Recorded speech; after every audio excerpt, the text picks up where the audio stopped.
Okay, we'll take questions now for Anna Wilson.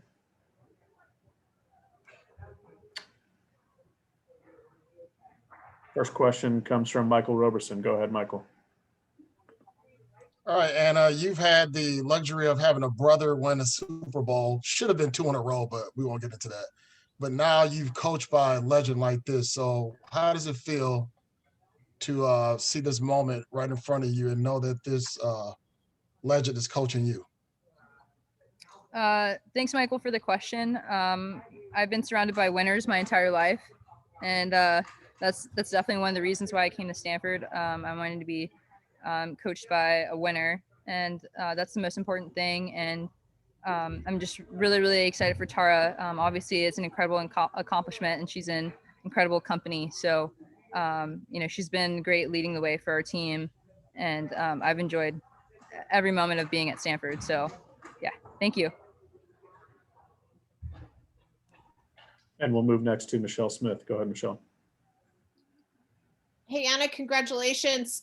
You guys are, you've had an experience where you're a senior and you're getting the most playing time of your career, and you kind of bided your time and you worked hard and you waited. And I'm just curious, in your relationship with Tara, as you know, how in this time that you've been there, how has your relationship evolved, and how is she with you now that you're in this spot in your career where you're making such a big impact compared to maybe your previous years? Yeah, Michelle, thank you for the question. I've known Tara since I was a sophomore in high school. I committed to Stanford when I was going into my sophomore year. And so I knew what I was going to get right from the jump. Tara, one of the greatest things that she's taught me is be the same every day, whether it's going your way or not. And so she's been that for me along the way. And really for me, I think this year, it's really been about accepting challenges and embracing that. And so I think that with all the challenges that I've had throughout my career, it's really helped me get ready for this opportunity and for this year. So it's been great. Thank you. Of course. Thank you for the question. Next up in the queue is Janie McCauley. Go ahead, Janie. Hi, Anna. Thanks for doing this, and congratulations. To see Tara over the stretch that you've been there, how have you seen her adapt? She's always finding, she calls herself a copier. She wants to learn from anybody and changes her ways. And this year she's got the red bullhorn out. It seems like she's always just doing something to get better and learning from everybody along the way. Yeah, so Stanford's football team, they're using this phrase, relentlessly adapt. And I think that that's one of the best things that Tara has done over her career. I've been watching her since I've been playing basketball, and I think that her gift is that she's always able to adjust. And you kind of mentioned that, and whether that's literally in the middle of a game at halftime, and being able to intake stats and information and being able to adjust.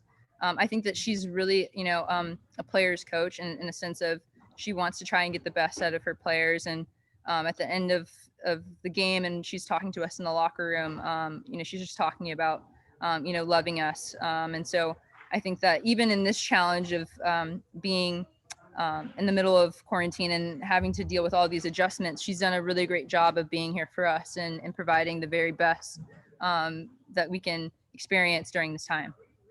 Thanks, Anna. We'll go next to RJ Abadia. Go ahead, RJ. Hey, Anna. Kiana has talked about how you and her have kind of become the mama bears of the team. And so I'm just curious, as you guys step into that leadership role, what from Tara do you try to use in that role with the younger players? Yeah, I also think Alyssa Jerome has done a really fantastic job of being mama bear. Even so, she might be the mama bear of me and Kiana. And so I think that what Tara has really taught us is passion and commitment is really, really important, and enthusiasm. One of the things that Tara always talks about is nothing great can be accomplished without enthusiasm.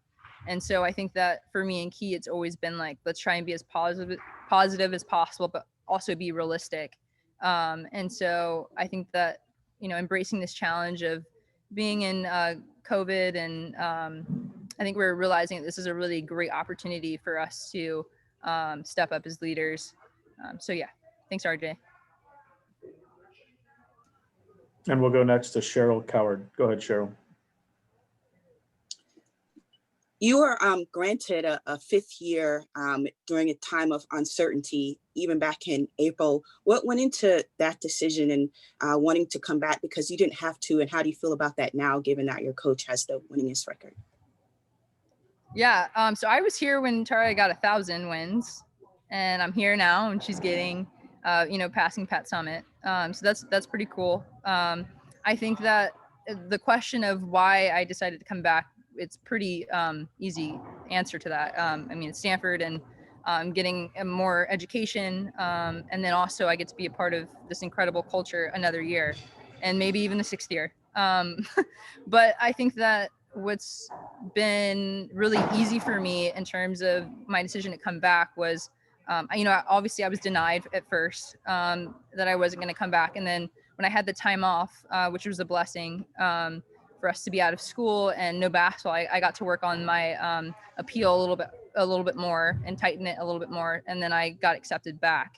And so I was training during that time as if I was coming back, even though I had been denied. And so I think that was really, really exciting. When I found out that I could come back, I was like, oh, I'm ready. And so, that's pretty much how that happened. So.